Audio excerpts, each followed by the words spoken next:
Eu estou surpresa que eu gostei desse livro? Não. Porém, estou surpresa com o quanto eu gostei desse livro.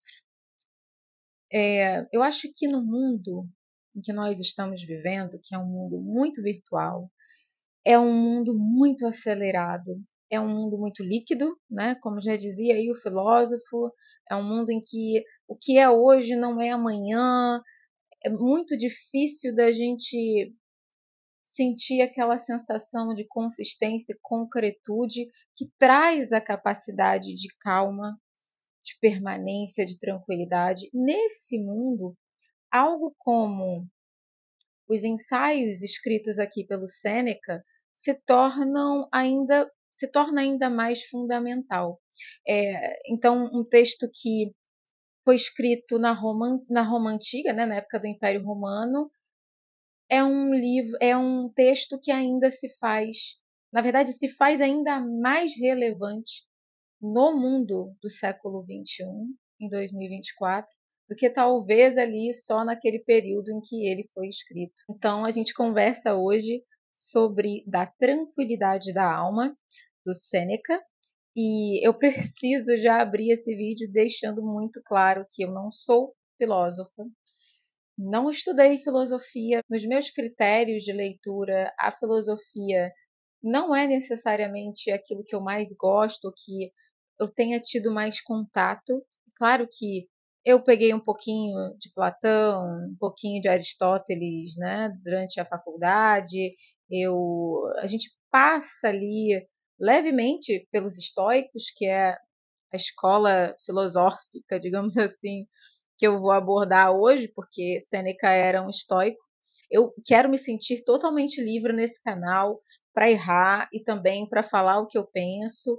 Então, se eu cometer algum erro, ou enfim, se filósofos ou estudantes de filosofia me assistirem e ficarem, meu Deus do céu, o que ela está falando? Não tem problema, gente. Eu não sou professora, não sou filósofa, não tem esse objetivo aqui. Então já abro o vídeo deixando isso muito claro, né? Que o que eu quero compartilhar é como essa leitura ela é relevante, como eu indico para qualquer pessoa a partir dos 16 anos, porque apesar de, obviamente, né, claro que tem partes aqui que são mais complicadas da gente entender, talvez eu mesma não tenha compreendido 100%, mas assim, no geral, você entende perfeitamente a mensagem de Sêneca, uma mensagem importante que vai entrar em acordo ali, por exemplo, com uma série de coisas que têm sido ditas sobre saúde mental, sobre autocuidado, enfim, o cara estava falando isso, ó, e é isso. Vamos ver como a gente se sai para conversar sobre esse livro. Sejam muito bem-vindos a mais um vídeo aqui no Flores de Leitura.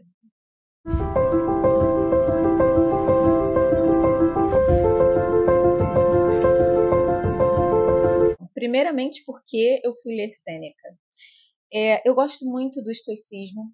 Eu já vi vários vídeos sobre Marco Aurélio. Eu acho que eu cheguei a ler alguma coisa de meditações, mas eu não li inteiro.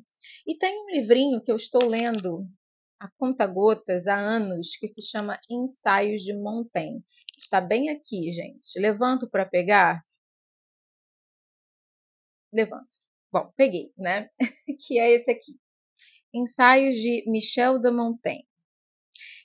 Aqui são ensaios, né? Já está dito ali no título. São vários textos escritos por Montaigne, que era um aristocrata francês, lá no século XVI, gente.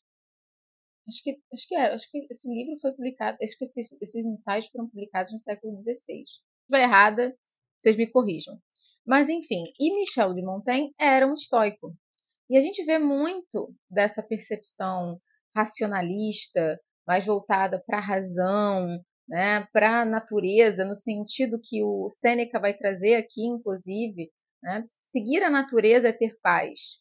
Quando a gente quer controlar as coisas, é que você perde a sua tranquilidade, você se torna uma pessoa ansiosa, enfim. Então, isso é parte da visão estoica, né? especialmente pela visão do Sêneca aqui, e eu já tive uma provinha dessa percepção estoica quando comecei a ler os ensaios de Montaigne. Tá? Então, o Sêneca aqui não foi novidade algumas coisas que ele falou, porque eu já peguei uma coisinha aqui, vi um vídeo ali, li uma coisa ali, estou lendo há algum tempo ensaios. Eu fui muito surpreendida e fiquei muito feliz com essa leitura, porque eu posso perceber no Sêneca uma visão, não só essa visão estoica de que a razão está acima de tudo. Não, ele vai falar sobre sentimento, ele vai falar sobre intuição, ele vai falar sobre transcendente, Deus. Então, assim, eu me encontrei muito nas coisas que Sêneca fala aqui. Tá? Esse aqui, da tranquilidade da alma, pelo que eu percebo, são é um compilado de 3 textos que envolvem como se fossem cartas, né, respostas do Sêneca a pessoas. Né? Lembrou até muito o Rainer Maria Rilke ali no Cartas de um Jovem Poeta. Né? O que ele está fazendo aqui, ele está falando com alguém, a narrativa, a estrutura da leitura é que ele está respondendo a alguém sobre esses temas. Temas que envolvem a vida, o que tira a tranquilidade da gente, né? O medo de morrer, então ele vai falar da importância da gente fazer as pazes com a natureza que vai nos chamar de volta em algum momento, né? Ele vai falar sobre riqueza e pobreza, né? Como que você consegue encontrar um equilíbrio tanto quando você está na pobreza, né? Quando você está faltando, você está no déficit de coisas materiais, do que quando você está também lá no ápice, no auge, ali também vai haver muitos testes para o seu equilíbrio, para as suas virtudes. Então, o Sêneca era um moralista. Né? Essa palavra que ninguém gosta no mundo de hoje, ele era um moralista. Aqui é sobre moral, é sobre te ajudar a fazer a coisa certa, a ser uma pessoa que segue as virtudes. Virtudes é o quê? Temperança, fortitude, você ser corajoso, você ser equilibrado, não exceder em nada, não ser um viciado, né? Não viciar em bebida, não viciar em sexo, não ser um pervertido. Ele vai falar sobre tudo isso aqui, né? Uma pessoa que não consegue se conter, que não consegue ter controle sobre si. Uma coisa que é interessante é que ele está sempre buscando o caminho do meio aqui. Quando você lê o primeiro texto, que é da vida retirada, o primeiro texto é da vida retirada. Aí depois vem da tranquilidade da alma e fecha com da felicidade. Então ele vai falar no primeiro texto, ele vai falar sobre a importância de você ter uma vida interior, de você ser alguém que não está aquela coisa arroz de festa, você está sempre em todas as só vivendo para a sociedade, só vivendo para o mundo, vivendo para o público, né? E tem algumas coisas aqui bem voltadas para a política, porque ele esteve muito inserido no mundo da política, mas a gente pode traduzir para a vida prática, para a nossa vida pessoal, em que ele está dizendo, você não pode viver só para as coisas do mundo, você não pode, senão você acaba não tendo a tua identidade, você acaba não tendo a sua própria vivência das coisas.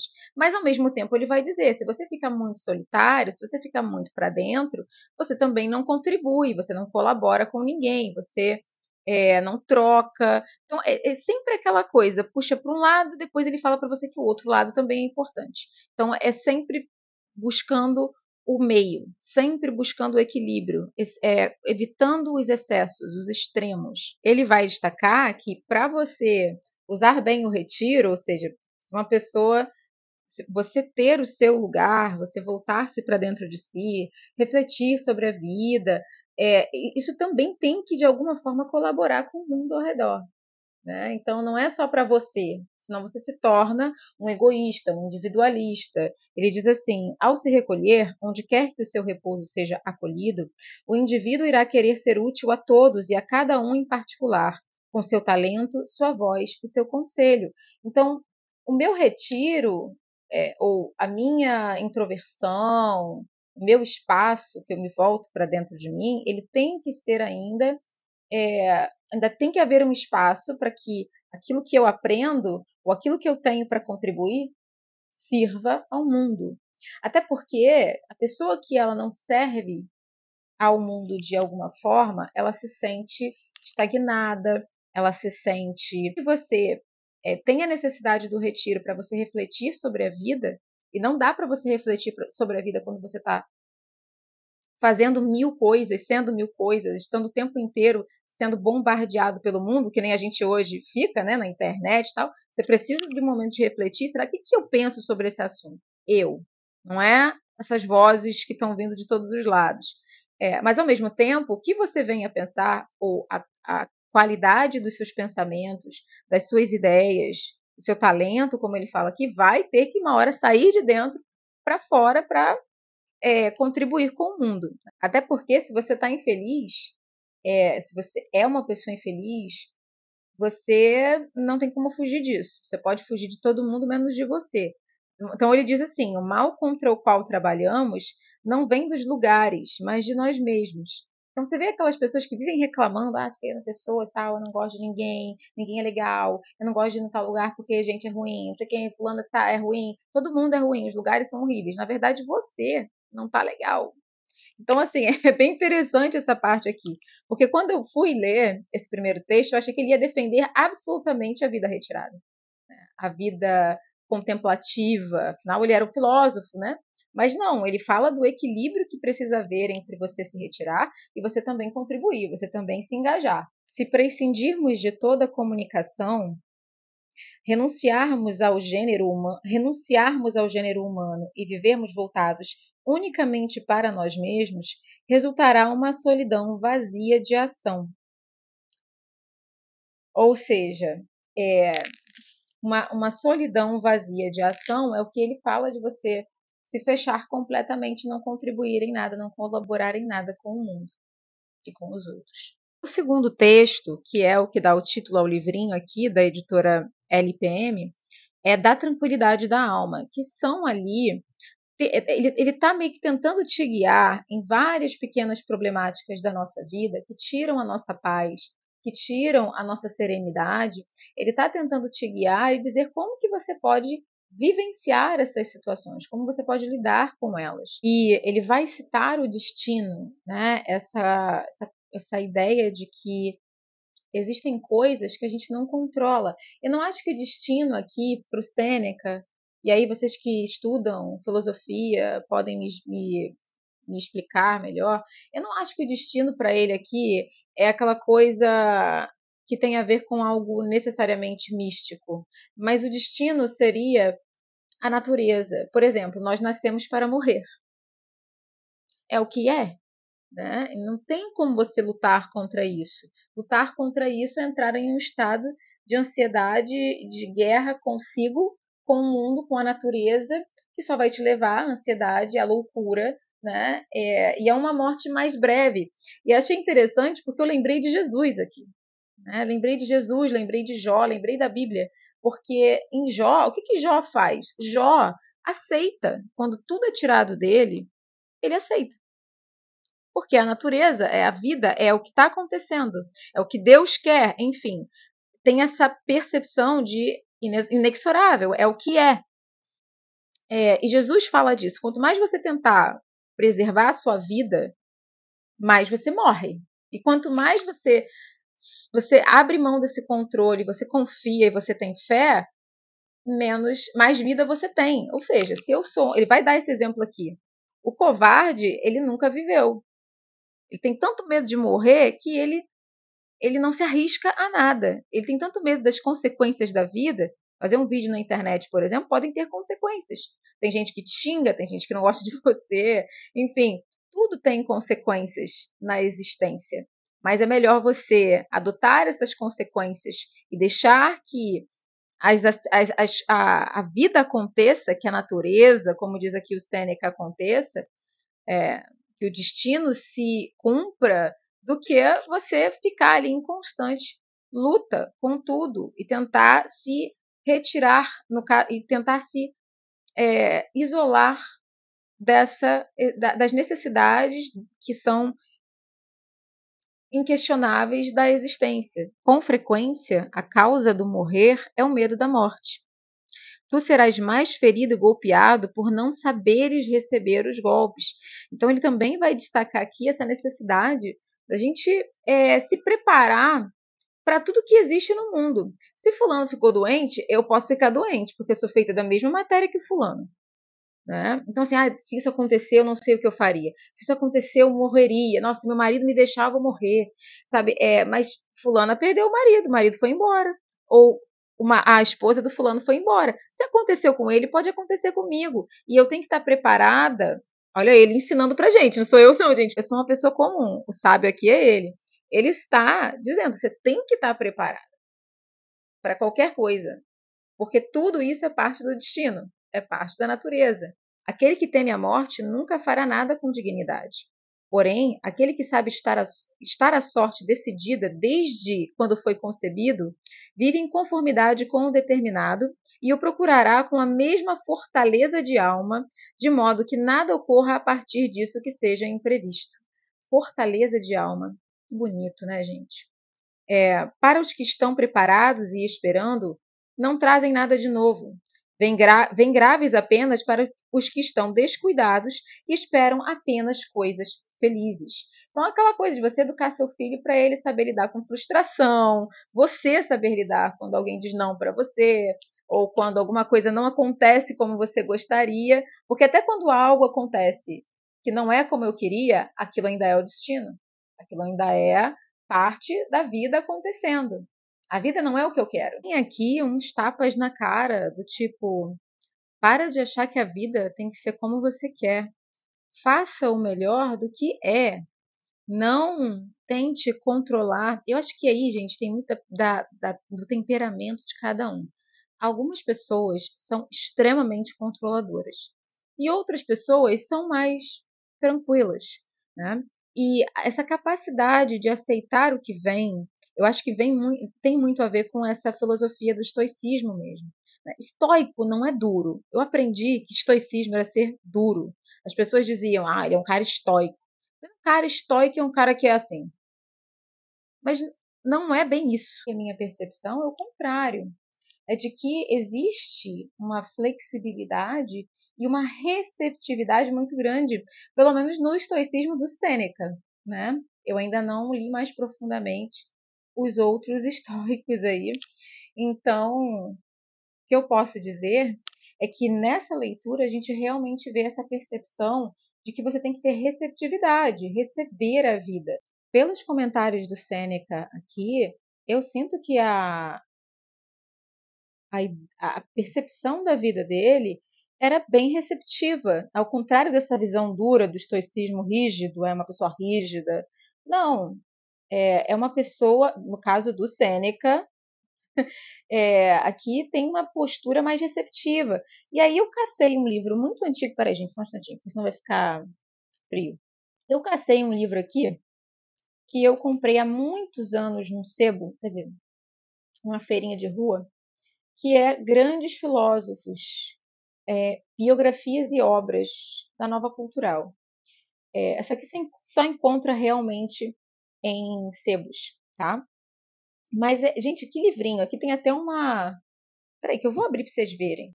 Tem até uma linha cronológica, uma árvore. Tem até uma linha do tempo. Os filósofos aqui, né? Os grandes filósofos. É bem legal. E eu fui caçar o estoicismo, porque essa percepção antiga de escola que eu tinha, né, do estoicismo como algo muito rígido, não estava combinando com essa visão mais natural. Aqui diz o seguinte, gente. Sêneca foi um moralista. A filosofia é para ele uma medicina dos males da alma e uma pedagogia que forma os homens para o exercício da virtude. Sua concepção do mundo repete as ideias dos estoicos gregos sobre a estrutura puramente material da natureza. Contudo, a razão universal dos gregos transforma-se em Sêneca num deus pessoal, que é sabedoria, previsão e vigilância, sempre em ação para governar o mundo e realizar uma ordem maravilhosa. Então, assim, eu até anotei aqui, para mim, Sêneca está trazendo uma visão muito mais, que eu falei, Deus, né, transcendente da vida aqui. E eu gosto muito dessa visão, algo que comunga, digamos assim, com a minha própria visão da vida. Né? Não rígida, eu não gosto de rigidez, de dureza, né? Não em mim, mas essa percepção de receber, isso é a vida. Ok, essa é a natureza. O que eu posso fazer com isso? Né? Isso eu gosto muito. Até porque eu acho, como ele diz aqui, tranquilidade da alma. É assim que você se torna uma pessoa mais tranquila. Porque quando você acredita que tudo tem que corresponder o tempo inteiro aos seus desejos, às suas vontades, aos seus prazeres, você está se armando para ser muito infeliz. E por falar em felicidade, o último texto aqui, né, os últimos ensaios, o último ensaio aqui seria da felicidade. E aí ele vai trazer a visão dele de como a gente pode ser feliz. E logo no início ele já diz assim: olha, é muito difícil falar isso, porque quanto mais você persegue a felicidade, menos feliz você é. E isso me lembrou de quem? Viktor Frankl, que está ali, né? Vou catar também. Peraí, gente, esperem. Aqui, em busca de sentido do Viktor Frankl, ele vai dizer: olha, felicidade você encontra, mas você não busca, porque ela acontece. E eu vejo muito isso na vida amorosa também, por exemplo, né? A gente quer tanto encontrar um amor, mas o amor, ele acontece. Ou ele não acontece. Não dá para você ficar buscando. Quanto mais você busca um amor, mais infeliz você é na sua vida afetiva. Então, aqui ele vai deixar muito claro, logo no início, que assim, eu vou te dar umas dicas, mas não fique caçando a felicidade. Faça o que você precisa fazer hoje, seja quem você é, e isso é algo que ele vai destacar logo de cara. Eu sou uma pessoa que eu não suporto e assim, ser obrigada a fazer tudo igual a todo mundo ou viver igual a todo mundo. Isso me tornou muito difícil para mim, por exemplo, fazer parte de qualquer tipo de ideia política, de grupo político, às vezes até de grupos de ideologias, ideias, porque ou você concorda com tudo ou você não presta. E eu não concordo com tudo, com ninguém, nem comigo, porque hoje eu penso isso e daqui a 5 anos a minha ideia muda e eu tenho uma visão nova. Então, assim, eu não gosto muito dessa visão encaixotadíssima da vida, né? Que o coletivo ele exige. Então, logo de cara, ele diz: para ser feliz, esqueça o mundo, esqueça o coletivo, esqueça o que todo mundo faz, como todo mundo faz. Ah, fulano é feliz vivendo de tal forma. Isso não quer dizer que eu vou ser feliz, porque eu não sou fulano. Então, Sêneca já vem logo com aquela coisa de pai. Você não é todo mundo. Olha o que ele diz aqui. Quanto mais frequentado e mais conhecido que seja o trajeto, maior é o risco de ficar à deriva. Nada é mais importante que não seguir como ovelhas o rebanho dos que nos precederam, indo assim não aonde querem que se vá, senão aonde se deseja ir. Nada é pior do que nos acomodarmos ao clamor da maioria, convencidos de que o melhor é aquilo a que todos se submetem. Nesse momento eu já até levantei, botei o livro de canto assim e aplaudi Sêneca, onde quer que ele esteja. É muito triste, né? A forma como ele morreu. Eu já vou falar sobre isso. Eu li aqui na biografia. Fiquei assim, bem chateada, gente. Misericórdia. Mas, enfim, voltando. Então, assim, logo de cara ele disse: primeiro ponto, não busque a felicidade, porque quanto mais você busca, pior vai ser. Sirva ao mundo, sirva a sua identidade, né? Segundo ponto, seja você. Existem formas diferentes de ser feliz ou de viver, né? Porque ele vai deixar claro que, ele já deixou claro que não tem bula para ser, não tem rota para ser feliz. Mas cuidado com você seguir todo mundo achando que porque fulaninho, ciclaninho e todo mundo está fazendo de um jeito, eu também vou ser feliz assim, né? Então ele já deixa de ser preguiçoso e vai buscar quem você é. Vai desenvolver uma força interior, descobrir quem é que está aí dentro. E depois ele volta nessa questão da natureza. Se você resolver fazer tudo diferente da natureza, ou seja, daquilo que é o que é, tu não vai ter satisfação, tu não vai ter paz para ser alguém contente. Não é ser feliz, mas contente com quem se é. Você não tem como quebrar a barreira do que é inexorável. Por exemplo, não adianta você querer viver para sempre, porque ninguém vive para sempre. Existem coisas que, é o que ele está falando aqui, a felicidade é o que está coerente com a própria natureza, aquilo que não pode acontecer além de si. eu também levo isso para o plano mais individual, por exemplo. Tem coisas que, se eu fizer, eu vou estar magoando e ferindo a Marina, que a minha natureza não permite que eu faça certas coisas. Não interessa se todo mundo faz, não interessa se todo mundo diz que está ok, que não tem problema nenhum. Eu vou estar ferindo a Marina, porque não é a minha natureza aquilo ali. Então, eu também levei para esse lado, que é meu, gente. Não sei se era o objetivo dele, mas eu interpretei do meu jeito. E ele querendo mostrar que você não tem que seguir todo mundo e pensar igual a todo mundo, ele já diz assim: passarei por alto as opiniões dos demais, pois é cansativo enumerá-las e rejeitá-las. Ouve a nossa. Quando digo a nossa, não me associo a nenhum dos mestres estoicos. Também tenho direito a opinar. Ou seja, até ele mesmo vai dizer: olha, os estoicos que vieram antes de mim disseram isso aqui, mas eu tenho a minha própria opinião, que é bem dos filósofos, né? Um discordava do outro. E graças a essa discordância, a gente tem, às vezes, uma imagem geral de alguma coisa. Ainda bem que as pessoas não concordam com tudo sempre. Um outro ponto que me chamou muita atenção nesse último texto, que foi o meu preferido, tá, gente? Esse ensaio final da felicidade desse livro aqui foi o meu preferido, foi o que eu mais gostei. Assim, que eu gostei de tudo, mas nesse finalzinho aqui, eu estava totalmente entregue, né? Eu estava dentro do embrulho de presente para a Sêneca, né? Que é o momento em que ele fala sobre prazer aqui.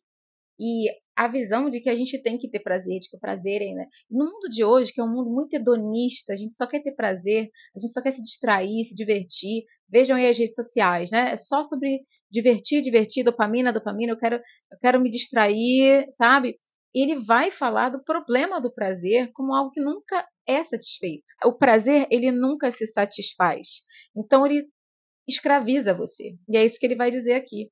Então, uma pessoa que ele vai dizer até que você não pode confiar em alguém que só quer sentir prazer. Porque essa pessoa, ela vai vender até a mãe para conseguir o prazer dela. Então, ela não é nem confiável para uma amizade, nem para um relacionamento. E observar isso em alguém, se a pessoa é capaz de se conter, se ela é capaz de dizer não a ela mesma, é muito interessante e, assim, comunga muito com a minha própria visão de vida, né? De que o prazer, ele é uma consequência, mas ele não é aquilo que tem que estar no ponto principal do que eu estou buscando, né? O homem bom é capaz de dizer não para ele mesmo. Ele vai dizer isso aqui. Só serve ao bem, à verdade, quem é capaz de se negar um desejo, um prazer, né? Por exemplo, eu estava assistindo Karate Kid ontem com a minha sobrinha, o 2, e a minha sobrinha ficou muito confusa no momento em que o senhor Miyagi e o Daniel San salvam o cara chato, Sato, né? Que era o vilão. Mas por que ele salvou o cara que queria matar ele? Porque ele é um homem bom. Ele é um homem do bem, não é um homem bom. Ele é um homem do bem. Ele representa o bem na história. E o bem, mesmo que ele sentisse raiva, que aquele cara fosse um filho da mãe, o bem ainda escolhe controlar o seu desejo de vingança e fazer o que é certo. Sêneca falou isso aqui, né? E o prazer, no caso, estaria em fazer o que é certo, né? Não em satisfazer o desejo. E nisso ele também vai destacar a importância da verdade, né? Ninguém pode ser chamado de feliz estando distante da verdade. Então, quando você está infeliz, qual é a mentira? Eu estou muito infeliz nesse momento da minha vida. Qual é a mentira que eu estou contando para mim? Qual é a mentira que eu estou contando para outras pessoas? Enfim, gente, que leitura maravilhosa para a gente acordar para a vida. Para a gente pensar, para a gente refletir, olhar para dentro, não olhar para o outro. Ah, mas está vendo como é que as pessoas são horríveis? Como é que ninguém é assim igual ele está falando? Não, eu. Eu não sou assim. Eu preciso entender cadê esse lugar dentro de mim, né? E o finalzinho desse texto da felicidade, ele vai pipocar, vai brigar pra caramba com o lance da hipocrisia. É porque chamam os filósofos de hipócritas, porque eles dizem como tem que ser, mas eles não vivem daquela maneira. Isso é uma discussão muito antiga, né? Então acho que eles acusaram Sêneca disso, então ele está aqui, ó, pé da vida, se defendendo e dizendo, olha, o filósofo vê o que seria melhor, mas ele ainda é melhor você ver o que é melhor e falar, mesmo que você ainda não consiga viver totalmente dentro daquilo, do que você dizer que não existe o melhor. que não existe o jeito certo de fazer as coisas. Olha, menino moralista, quando você fala de moral aqui, muita gente vai ficar incomodada com a diretiva dele nesse livro, tá? A maneira como ele direciona essa conversa. E eu gostei muito, gente. Eu quero ler outras coisas do Sêneca. Eu tenho aqui os textos dele para Lucíolo. Falei certo, gente? Falei certo? Não sei, deixa eu catar aqui, peraí. Deixa eu olhar no livrinho do conteúdo com a informação certa, se eu falei o nome certo, gente, para pagar mico na internet. Cadê? Lucílio. Viu? Porque valeu a pena eu ir olhar Lucílio. O pessoal de filosofia tá rindo da minha cara loucamente, mas, gente, tenham paciência. Nem todo mundo foi para a faculdade de filosofia. Né? Aqui a gente descobre que ele foi perseguido mais de uma vez, teve tempos bons e tempos ruins, acabou sendo perseguido pelo cara que ele ensinou um dia, que foi ali o Nero, né, o imperador, e eventualmente ele foi condenado ao suicídio, gente. Sêneca, que falava da necessidade de você aceitar o destino, foi condenado a se matar. E ele fez, né? Gente do céu. Quando eu li isso aqui, eu fiquei muito chocada.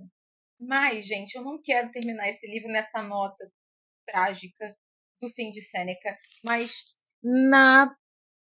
no conteúdo que ele produziu, que pode ajudar a nossa vida aqui como pessoas do século XXI,